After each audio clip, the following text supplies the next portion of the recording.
Ciao, buongiorno, wherever you are and whatever time it is in the world right now. I can tell you right now the clock reads 3:43 a.m. in the morning here in Sydney. But you know what? It's all smiles when the ragazzi get 3 points. I don't care what time or what day it is. 3 points are 3 points, and my heart is going to be happy until I do finally get that sleep again. I'm even happier to have two of my favorites here today. Mario Gagliano, how you doing, my friend? What's going on? Doing good. That's good to hear. And obviously, Ian Kerr, how you going, man? Thanks for coming on. All good here. How are you guys? Very good. Thanks for asking. All right. Got a fair bit to talk about this morning, but we are going to start with the good news. We have got three very, very important points, ragazzi. And in the wake of everything that's been going on in the club, it was so important for the boys to dig deep. I'm going to start off with you, Ian. What did you think of us getting the 3 points at SPAL? Talk to us a little bit about who stood out for you and just how important was getting 3 points to go in the right direction. Oh, getting 3 points was massively important after Milan's win last night. You can't be going into the derby with 4 points between us. So we go into that derby with a chance to overtake them. But today, I mean, it was the usual Inter start for me. Just so lackluster. There was no sharpness. Gagliardini had an absolute nightmare of a first half, which is to be expected because he only plays once in every 8 or 9 games. Lautaro took his goal brilliantly in the first half. It was VAR'd correctly out, even though it was harsh because it wasn't a deliberate handball because he chested it down on his hand. But at the same time, without VAR, that's probably a goal because not one SPAL player complained about the decision of a goal at all. And it started to grow into the match. I mean, Brozovic had to come off with a hamstring injury, which was worrying. In the second half, we started to grow into the game a bit more, started to create a bit more opportunity. Politano got his goal, even though it was deflected in, but they tried to look at every sort of angle to try and disallow it, and he was onside by like millimeters. The second goal came 10-minute spell in the second half. That sealed it, really. And from then, it was an easy cruise home, really. Absolutely. Thanks for that. Very, very good summary. I would say that I agree for the most part. I was in and out of sleep, with it being a really bad kickoff time. But I did notice once again that with the Politano goal, they were looking at checking every little thing. And it's just one of those things where it looks as though for Inter, they're trying to check for everybody's, driver's license, birth certificate, or their documentation before they give any sort of goal our way. But the result did go our way, and that's good to see. I'll have to watch the incident back a few more times and pay a bit closer attention. Mario, what did you make of the match altogether? Were there any couple of standout performers for you? Of course, given the fact that we had so many first-team injuries today as well. I think for a mishmash of a lineup and injuries to Brozovic, I think the second half really showed that we can overcome any kind of shitty play. So you saw Brozovic come off in the first half early on, and then in the second half, we start off with the substitution with Ranocchia, and we're all thinking, oh, he's going to go in as a forward, probably drop Lautaro back. But no, out of nowhere, Spalletti hits us with Miranda for Ranocchia's straight swap, and we're all thinking, what is going on here? Why would you swap out a center back? So it just I'm questioning, like, is everything okay with Miranda? Did something happen? Did he go mad in the locker room at halftime? But anyway, it doesn't matter. He had a nosebleed. He got an injury in the first half. He got a whack in the face, and the bleeding wouldn't stop throughout the first half. Oh, I missed that part. Damn it. Yeah, so scratch that, I guess. But Ranocchia came on and held it down in his position. And it seemed like he was brought on to become a playmaker from the center back position, a la Bonucci or something like that. He came on spraying balls to Martinez left and right. Maybe 3 of them went through, but he shut it down in the back, which was good because the first half they had 5 shots, the second half they had nothing. So that Politano came on and showed that he's capable of scoring finally, putting a couple goals together in past performances.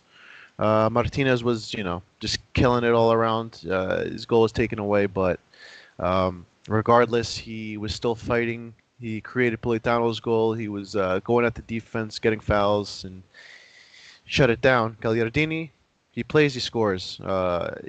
Great performance from him in the second half, even though it was still kind of subpar at times, but he did fine, I guess. Kandareva was annoying to watch today. Every time he got the ball, he just took too long to make a decision. He could have switched the play like 3 or 4 times, but instead tried to take on his man and ended up just going backwards. Annoying, but good 3 points. End of the day. Yeah, absolutely. The most important thing at the moment, I think we'd all just take 3 points no matter what, given our current state off the pitch and all the internal drama. Every step forward with points is a positive step forward. Not to mention, of course, you've got Milan flying high at the moment, not looking like they're going to drop points at all. And going into the derby next week, it was absolutely imperative to get those points today. In terms of Marcelo Brozovic pulling up injured, we're going to have to keep a pretty close eye on that one because, to have him out for the match against Frankfurt would be nothing short of a disaster for us. We really, really need him to be ticking in that match there.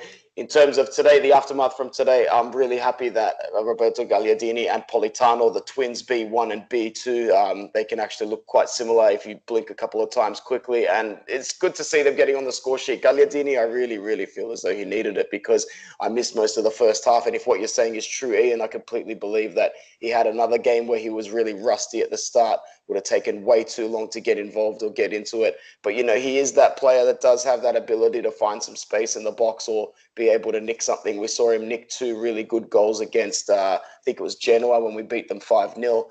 So, he has got a little bit of that footballing IQ there. And I hope to see Gagliardini get a lot more field time in Serie A before the end of the season. Obviously, he's not included in that Europa League squad list, which, just highlights once again how important Marcelo Brozovic will be when he comes back into the lineup. And that's pretty much what we're going to wrap up. That's what I don't understand. Like, Gagliardini plays once every 8 or 9 matches. He's never going to be a consistent performer if that's happening. I mean, is this on Spalletti for not rotating more in the league? From Europe? I'd say it is because, you include that certain squad list for the Europa League, and then there's just no Gagliardini or João Mario there in order to assist Perisic with creativity, which is why we've just been spoilt with Vecino for far out this whole goddamn season. That was probably what most people were excited about today, the fact that we had 90 minutes without Vecino. And Mario, what do you think about the whole decision to include a squad in Europe with no Gagliardini and João Mario? I will highlight one thing before you do start, and it was a huge mistake from Spalletti and management at the start of the season. We banked so heavily on Raja Nainggolan being fit and being the dictator in the middle of the park.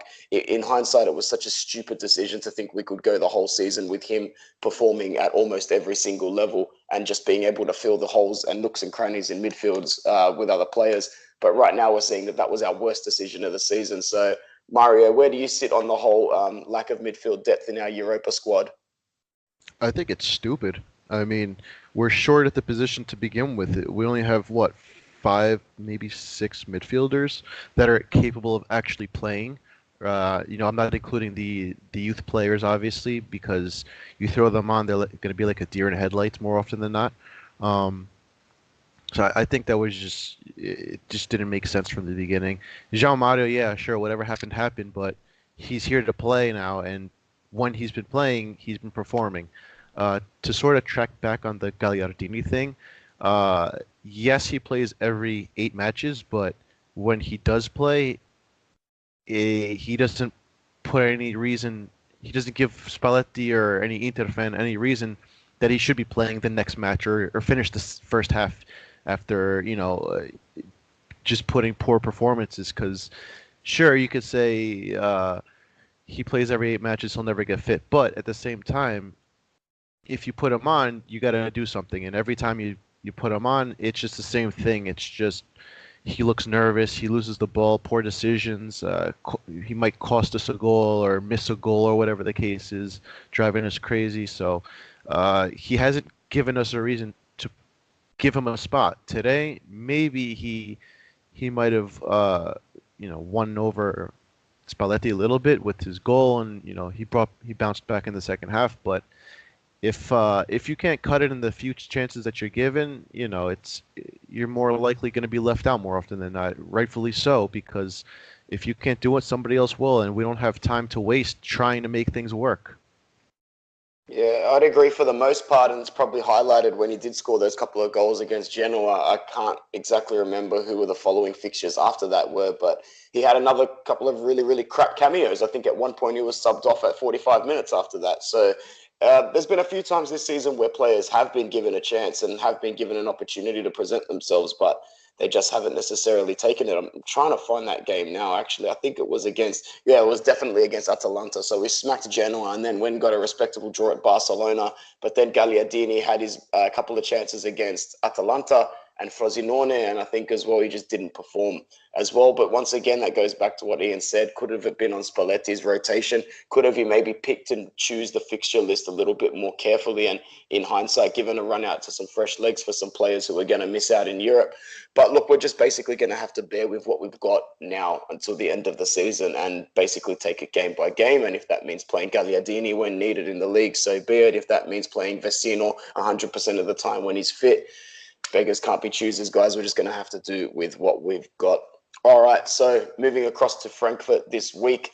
It's all coming up really quickly, boys, this season. I don't know whether it's a good thing or a bad thing that we've got so many fixtures. At least it's always exciting. So we've got the second leg, the return leg at the San Siro. And, well, I don't know how you boys are feeling, but you know what? I'm a little bit more optimistic than I was for the first leg. I think going into the first leg, we were in absolute turmoil, even to the minutes leading up to the match. But we go into the second leg and, provided that Marcelo Brozovic can recover in time, I think we'll see Ivan Perisic back for this one. And I think Keita Balde, who was in the matchday squad for SPAL today but didn't take the field, he should be pretty much fit to take the field there, which we're going to need him because Perisic's fitness might be struggling as well. There's a chance he won't get 90 minutes. Lautaro Martinez is one yellow card away from suspension, which we need to keep an eye on as well. Ian, what are your thoughts going into the second leg against Eintracht Frankfurt this week, mate? I'll say I was optimistic after the last game against them because they didn't impress me one bit. But I'm worried about the injuries. I mean, it looks like Nainggolan's possibly not going to be back until after the international break. There's Brozovic today, we don't know how bad that is. Perisic, question mark, whether he's going to be fully fit. Icardi, well, he's just not going to make himself available. So, we're going to have to do it the hard way. So we are, but I can see us winning it at home. So as long as we go and get at them, I think the same way we started the game in Germany, I think we'll get the win. Yeah, absolutely. And who do you think scores for us in that game, mate? I'll take Lautaro for one. I think it'll finish like 2-1 down there. I'll take Lautaro and I'll go Politano. Good call, good call. Awesome to see Politano get a little bit of form back at the moment as well. He, after being frozen out a little bit, and I think he had one injury this season. It's important to see him getting those goals, especially being faced with a little bit of criticism about his finishing and his final third play, because we've seen it that his build-up play is good and he makes great runs down the byline. He's very pacey. He's able to turn defenders really well and keep their heads spinning. But in order to, really appease and impress the fans, you got to be able to finish as well if you're one of the attackers, and that's what he's doing at the moment. Mario, your thoughts going into Frankfurt, man? Lay it on us. How confident are you? It's tough because I want to say I'm confident because after watching them, they weren't really convincing at home. So, it just puts a big question mark. Us with our injuries, I'd see that they play tomorrow and then have a quick 3-day turnover and have to go to Milano and then, play on Thursday. So they could be coming in with some fatigue, which could be a plus, but at the same time, I don't really put too much emphasis on that because we could be thinking, oh, they'll be tired, and here they come running 90 minutes down our throats, and we're just on the back foot defending the whole time. So with our injuries, it definitely makes a difference. Hopefully, we can get as much of a full squad as we can. Um, still we have to worry about their big players. Maybe Jovic sneaks one in there, but I'm pretty confident. I feel like defensively we've been solid, and I feel like we could get the job done in a really sloppy way, to say the least. Hopefully Lautaro scores again. If not, I'm gonna go with Politano. Yeah, look, it wasn't ideal today, and it won't be ideal this week. It probably won't be ideal until the rest of the season and again after that. So we're just going to have to keep on keeping on. A couple of comments that I took down this morning before we go on to anything else. Actually, no, before I do that, I'll talk a little bit about Frankfurt. Me, myself, I'm going to have to echo with what Ian said as well. The injury thing is going to be the biggest factor in this match. And I think as the minutes tick over in this match, we're going to see the chronic levels of fatigue in our squad and just their mental and psychological approach. Are they able to grind out that final 20 or 30 minutes and get a result over the line? I think many people overlook the exhaustion of playing in Europe. It affects your domestic performance a lot.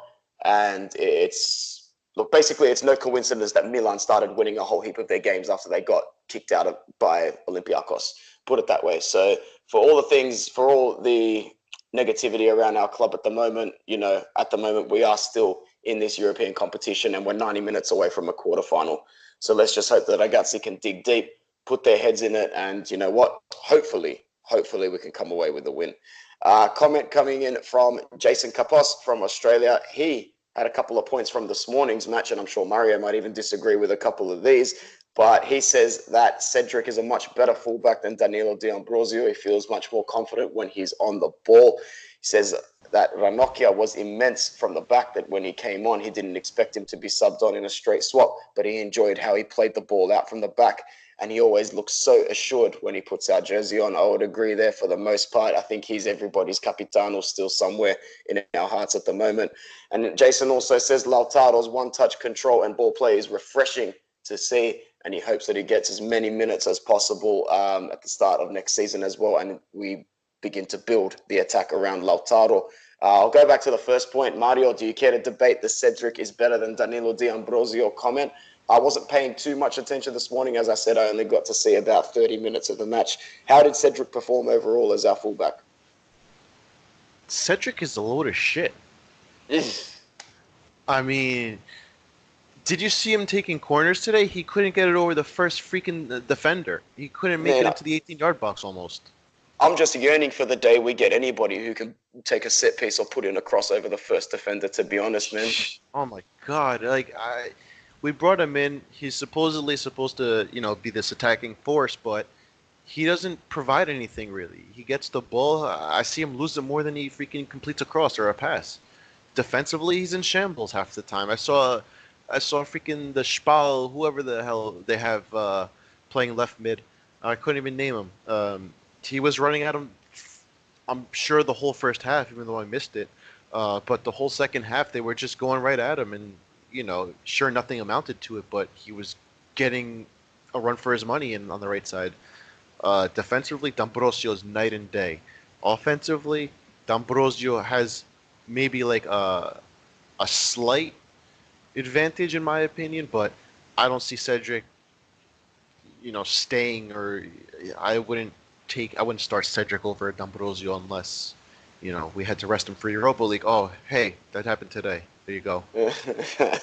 Look, Cedric's not staying for the reason that we know, because this is how Inter strategize their signings. It's just another Lisandro Lopez all over again. It's just a temporary fix for a permanent problem, and rather than risk, making that permanent decision midway through the season, we've just done classic Inter, here's $650,000 for a temporary fullback. We'll see how it goes. So I guess in terms of doing what the club brought him in to do, Cedric's not doing half bad.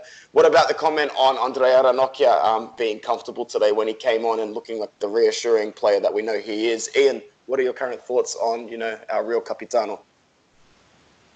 I'll have to say I have no problems with his performance today. Like, I've been a massive critic of his in the past because you've seen it yourself, the mistakes.